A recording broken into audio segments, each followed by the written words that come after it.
বাংলা ছায়াছবিকে হার মানালো এক তরুণীর গল্প। এক বধূর দুই স্বামী। প্রথম স্বামী রেখে দ্বিতীয় বিয়ে। অধিকার থেকে বঞ্চিত করেননি কাউকে। দুই স্বামীর মন জয় করাতে কোনো কমতি ছিল না। বিপত্তি বাজে তখন বিষয়টি এলাকাতে জানাজানি হলে চাঞ্চল্যতার সৃষ্টি হয়। সুপ্রিয় দর্শক, আপনারা ভিডিওর স্ক্রিনে দেখতে পাচ্ছেন এক তরুণীর ছবি দেখা যাচ্ছে। সেই তরুণীর নাম হলো জান্নাতুল ফেরদৌস। সেই জান্নাতুল ফেরদৌস টানা 2 বছর দুই স্বামীকে ভালোবাসা দিতে তার কোনো কমতি ছিল না। ভরপুর ভালোবাসা দিয়ে 2 বছর দুই স্বামীকে ধরে রাখছিলেন।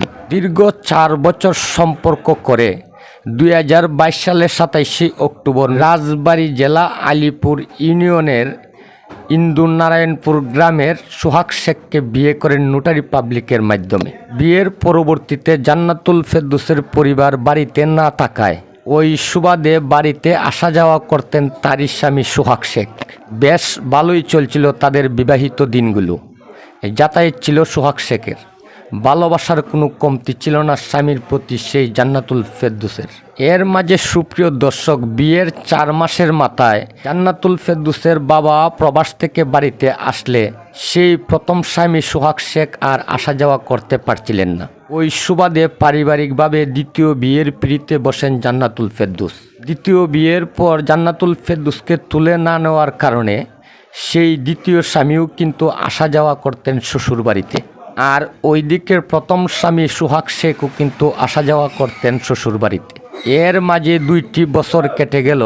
সেই 2 বছরের মাঝে কোনো স্বামীর প্রতি ভালোবাসার কোনো কমতি ছিল না সেই জান্নাতুল ফেরদৌসের। 2 স্বামীকেই ভালোবাসা দিয়ে ভরপুর করে রেখেছিলেন সেই স্ত্রী জান্নাতুল ফেরদৌস।